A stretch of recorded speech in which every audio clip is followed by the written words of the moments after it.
우리 412장 찬양 부르면서 수요 온라인 예배를 시작하도록 하겠습니다.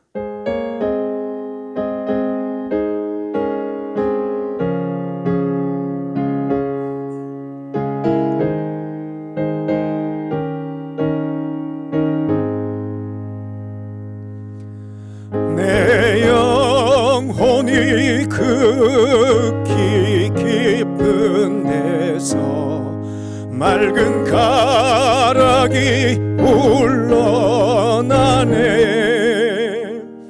하늘 곡조가 언제나 흘러나와 내 영혼을 고이 사네.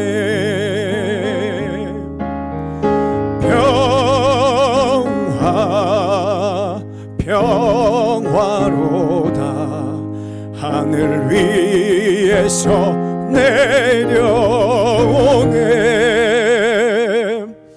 그 사랑의 물결이 영원토록 내 영혼을 덮으소서. 내 마음속에 솟아난 이 평화는 깊이 묻힌 보배로다. 나의 보화를 캐내어 가져갈 자 그 아무도 없으리라.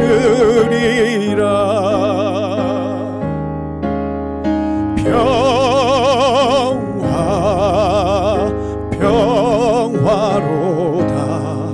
하늘 위에서 내려오네. 그 사랑의 물결이 영원토록 내 영혼을 덮으소서. 내 영혼의 평화가 넘쳐나는 주의 큰 복을 받음이라. 내가 주야로 주님과 함께 있어 내 영혼이 편히 쉬네.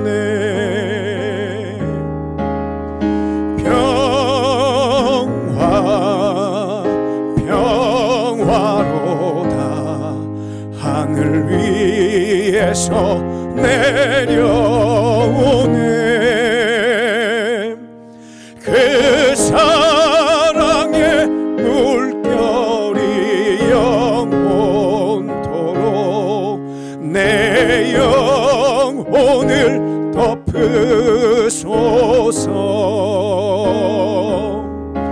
이 땅 위에 험한 길 가는 동안 참된 평화가 어디 있나. 우리 모두 다 예수를 친구 삼아 참 평화를 누리겠네.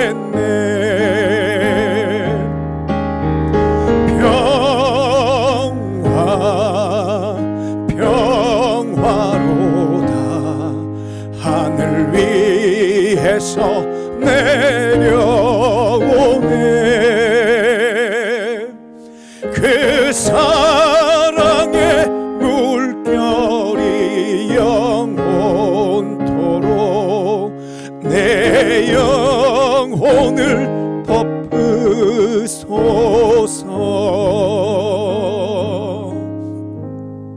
아멘. 오늘 이 시간 함께 나누실 말씀은 요한복음 20장 19절에서 23절의 말씀입니다. 요한복음 20장 19절에서 23절 신약 184쪽입니다. 한 목소리로 봉독하겠습니다. 이날 곧 안식 후 첫날 저녁 때에 제자들이 유대인들을 두려워하여 모인 곳에 문들을 닫았더니 예수께서 오사 가운데 서서 이르시되 너희에게 평강이 있을지어다. 이 말씀을 하시고 손과 옆구리를 보이시니 제자들이 주를 보고 기뻐하더라. 예수께서 또 이르시되 너희에게 평강이 있을지어다. 아버지께서 나를 보내신 것 같이 나도 너희를 보내노라. 이 말씀을 하시고 그들을 향하사 숨을 내쉬며 이르시되 성령을 받으라. 너희가 누구의 죄든지 사하면 사하여질 것이요 누구의 죄든지 그대로 두면 그대로 있으리라 하시니라. 아멘. 오늘 말씀을 나누는 우리 성도님들의 가정과 우리 성도님들의 삶 가운데 세상에 줄 수 없는 변함없는 주님만이 주시는 평안이 가득히 임하기를 주님의 이름으로 간절히 축복합니다. 오늘 본문 말씀은 이렇게 시작하고 있습니다. 이날 곧 안식 후 첫날 저녁 때에. 안식 후 첫날 저녁이란 예수님께서 부활하신 그날 저녁을 의미합니다.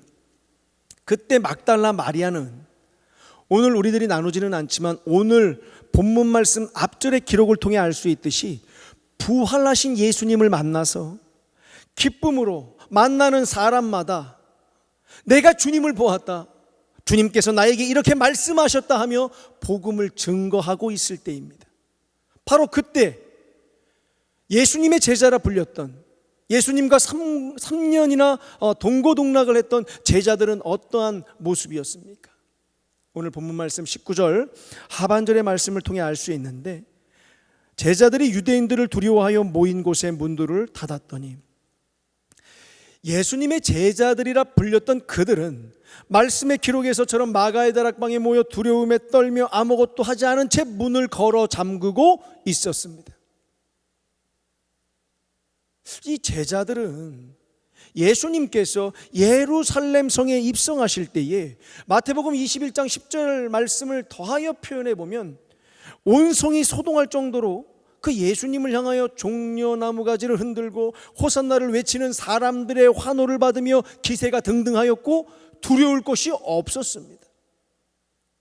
그리고 또한 이 기세를 몰아서 예수님께서 로마 제국을 몰아내고 이스라엘의 왕권을 회복하면 자신들이 한 자리씩 차지할 것이다라는 생각 또한 하고 있었습니다. 그러나 그렇게 믿고 또 기대했던 예수님께서 자신들의 생각과 달리 십자가에서 무력하게 죽임을 당하시는 순간 제자들의 충만했던 자신감과 용기는 사라지고 말았습니다. 그리고 언제든 예수님을 향하였던 화살이 자신들에게 향하지 않을까, 생전에 제자들이라 불렸던 자신들에게 향하지 않을까, 그로 인해 자신들도 죽임을 당하지 않을까 하는 생각이 들자 말할 수 없는 공포감에, 두려움에 사로잡혀 그렇게 숨어 있게 되었던 것입니다. 어떻게 이 제자들은 그렇게 기세당당했던 모습에서 아무도 못 들어오게 문을 걸어 잠글 정도로 겁에 질리는 모습으로 바뀔 수 있었겠습니까? 예수님의 제자들의 모습이 그렇게 바뀌게 된 근본적인 이유가 무엇입니까? 그 이유는 바로 예수님의 제자라 불렸던 그들이 예수님 생전에 예수님의 말씀을 귀담아 듣지 못하고 예수님의 뜻을, 말씀의 뜻을 깨닫지 못한 채 몸만 예수님을 줄레줄레 따라다녔기 때문입니다. 그 결과 이처럼 비참한 모습으로 두려움에 떨 수밖에 없었던 것입니다. 사랑하는 성도 여러분, 한번 생각해 보시기 바랍니다. 다락방에 숨어 공포에 떨고 있는 제자들과 같은 시간 집 밖에서 내가 주를 보았다, 주께서 나에게 이렇게 말씀하셨다 하며 복음을 전하는 막달라 마리아의 모습을 말입니다. 얼마나 비교됩니까? 이 말씀을 통해서 우리가 알 수 있는 사실이 무엇입니까? 타이틀, 예수님의 제자라 불렸던 타이틀이 중요한 것이 아닙니다. 과거에 막달라에서 몸을 파는 여인이었다는 과거가 중요한 것이 아닙니다. 중요한 것은 지금 내가 부활하셔서 이 시간에도 함께하고 계시는 그 예수님을 만났느냐 만나지 못했느냐, 부활하셔서 지금도 나와 함께하시는 그 예수님을 믿느냐 믿지 못하느냐, 그것이 중요한 것입니다. 그리고 그 차이가 이처럼 엄청난 결과를 초래하게 된 것입니다. 다시 말씀으로 돌아가서 그렇게 두려움에 떨고 있는 제자들에게 예수님께서 찾아가셨습니다. 19절 하반절 말씀에 보면 예수님께서 두려워 떨고 있는 제자들 가운데 서셔서 이렇게 말씀을 제자들에게 하십니다. 너희에게 평강이 있을지어다. 너희에게 평강이 있을지어다. 오늘 본문 말씀에서 예수님께서 제자들에게 말씀하신 이 평강이라는 표현은 단순히 인사말로 쓰인 것이 아님을 우리는 알 수 있습니다. 왜냐하면 그 평강이라는 단어가 예수님의 그런 입술 가운데 계속적으로 반복적으로 이어지고 있기 때문입니다. 19절에 너희에게 평강이 있을지어다라고 말씀하신 예수님께서는 21절에 또다시 너희에게 평강이 있을지어다 하고 말씀을 하십니다. 그리고 우리가 읽지는 않지만 오늘 본문 말씀은 아니지만 이어지는 26절에 예수님께서 제자들에게 8일 만에 나타나셔서 가장 먼저 하신 말씀 또한 너희에게 평강이 있을지어다입니다. 이처럼 평강을 반복하고 있는 이유가 무엇입니까? 왜 예수님께서는 제자들에게 평강을 반복하고 계십니까? 그것은 바로 예수님께서, 부활하신 예수님께서 제자들에게 주고 싶은 가장 중요한 것이 바로 평강이기 때문입니다. 부활하신 예수님께서는 사랑하는 제자들이 두려움과 불안에서 벗어나서 그들 마음 가운데 참된 평안, 변하지 않는 어떠한 상황 가운데서도 요동치지 않는 평안이 충만하기를 원하셨던 것입니다. 사랑하는 우리 말씀을 듣는 우리 성도 여러분, 하나님의 피조물인 우리는 불완전하기 때문에 항상 불안 가운데 살아갑니다. 고통, 위험, 질병, 죽음, 저주, 물질 등에 대해서 항상 불안해하며 그것으로 인해서 근심하며 걱정하는 삶을 살아갑니다. 제가 예전에 그 청년 사역을 전문적으로 하시는 그 목사님의 말씀을 들은 것이 기억이 나는데, 그 목사님 말씀 가운데 요즘 젊은이들이 가지고 있는 가장 큰 문제점을 이야기하면서 두려움을 1순위로 뽑았습니다. 그 목사님 말에 따르면 요즘 젊은이들은 그 장래의 문제, 그 본인들의 미래의 문제로 인해서 그 마음 가운데 은근한 두려움을 가지고 있다고 합니다. 취직을 해야 하는데 앞으로 어떤 직장을 구해야 할 것인지, 그리고 과연 내 실력으로 나는 취직을 할 수 있는지, 그리고 내가 원하는 곳에 취직을 할 수 있는지, 이러한 생각을 계속적으로 하다 보면 마음 가운데 불안이 생기고 그 불안이 근심으로 바뀌고 그 근심이 두려움으로 변화된다는 것입니다. 저는 요즘 우리나라의 모습을 보면서 그 목사님께서 말씀하신 그 이 시대의 젊은이들의 모습을 충분히 이해할 수 있었습니다. 그런데 사랑하는 우리 성도 여러분, 그리고 말씀을 듣는 인생의 선배 여러분, 취직을 한다고 두려움이 없어집니까? 문제가 끝나는 것입니까? 고난이 끝나는 것입니까? 아닙니다. 취직을 하면 결혼 문제가 닥칩니다.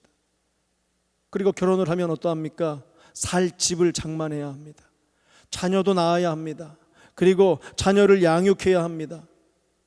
자녀를 양육하고 기본적인 생활을 하려면 무엇이 필요합니까? 돈이 필요합니다. 그런데 돈은 쉽게 벌 수 있는 것입니까? 이처럼 문제는 끊임없이 우리들을 고민하게 하고 두렵게 만듭니다. 이처럼 고난은 파도처럼 끊임없이 밀려옵니다. 한 번 고난이 지나갔다고, 한 번 문제가 끝났다고 온전히 끝난 것이 아닙니다. 또 다른 고난이, 또 다른 문제가 찾아옵니다. 우리들의 인생은 숨이 멎을 때까지 고난과 문제가 쓰나미처럼 밀려옵니다. 오는 것입니다. 그렇기 때문에 우리들은 인생에서 문제가 닥쳤을 때에 피할 생각을 하거나 문제를 없애달라고 기도하는 것은 성숙한 그리스도인의 자세가 아닙니다. 왜 그렇습니까?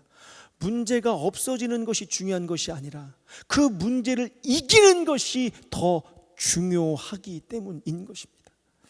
그렇다면 그 문제를 이길 수 있는 원천은 무엇입니까? 바로 지금도 우리와 함께 하셔서 제자들에게 너희에게 평안이 있을지어다 하며 주셨던 평강, 땅의 평강이 아닌 하늘의 평강, 순간적으로 사라지는 평강이 아닌 영원한 평강을 주시는 바로 예수님 한 분밖에 없습니다.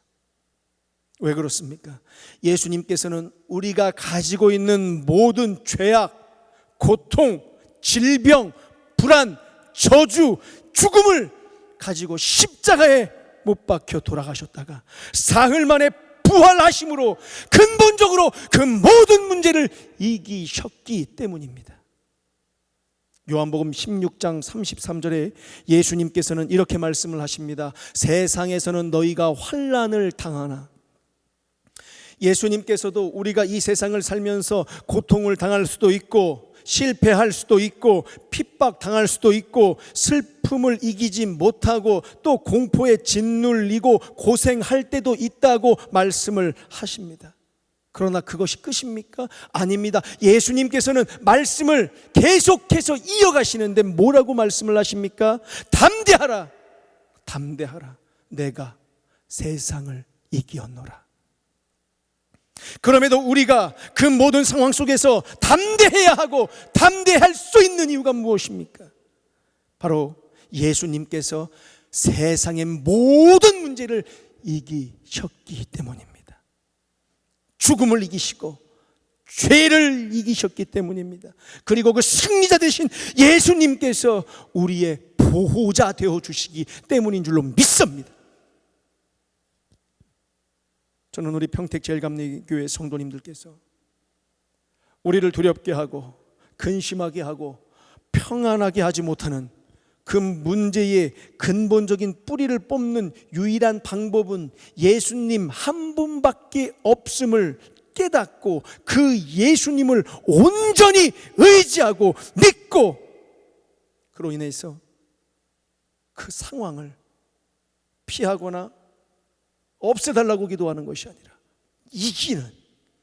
이기는 삶을 살아가는 귀한 믿음의 자녀들이 되기를 주님의 이름으로 간절히 소원합니다. 사랑하는 성도 여러분, 세상의 자녀들과 우리가 구별된 이유가 무엇입니까? 다른 삶을 살 수 있는 이유가 무엇입니까? 바로 우리에게는 지금도 부활하셔서 우리와 함께하고 계시는 그 세상을 이기신 예수님이 함께하고 계시기 때문에 그 예수님을 통해서 그 문제를 온전히 이길 수 있기 때문입니다. 그러한 놀라운 은혜가 오늘 말씀을 나누는 우리 성도님들의 삶 가운데 깨달음으로 이루어지고 또 실천으로 이루어져서 믿지 않는 자들과 구별된 축복의 삶의 주인공이 되어지는 모두가 되시기를 주님의 이름으로 간절히 축복합니다. 기도하겠습니다. 사랑의 하나님, 오늘 말씀을 통하여 우리를 두렵게 하고 평안하지 못하게 하는 모든 문제의 근본 뿌리를 뽑는 유일한 방법은 예수님밖에 없음을 깨닫게 하여 주신 은혜 감사드립니다. 오늘 이 시간 그 예수님, 우리에게 평안을 주시기 원하는 그 예수님을 온전히 의지하여 세상에 줄 수 없는 그 예수님만이 주시는 평안의 주인공이 되게 하여 주시옵고, 우리에게 닥친 문제만 바라보지 않게 하여 주시고 그 문제 넘어 역사하시며 그 문제를 이기신 예수님을 바라보며 그 문제를 밟고 일어서는 우리 성도님들 모두가 되게 하여 주시옵소서. 감사합니다. 사랑이 많으신 예수님의 이름으로 기도드리옵나이다. 아멘. 우리 주기도문으로 이 예배를 마치도록 하겠습니다. 하늘에 계신 우리 아버지여, 이름이 거룩히 여김을 받으시오며 나라가 임하시오며 뜻이 하늘에서 이루어진 것 같이 땅에서도 이루어지리이다. 오늘 우리에게 일용할 양식을 주시옵고 우리가 우리에게 죄 지은 자를 사하여 준 것 같이 우리 죄를 사하여 주시옵고 우리를 시험에 들게 하지 마시옵고 다만 악에서 구하시옵소서. 나라와 권세와 영광이 아버지께 영원히 있사옵나이다. 아멘.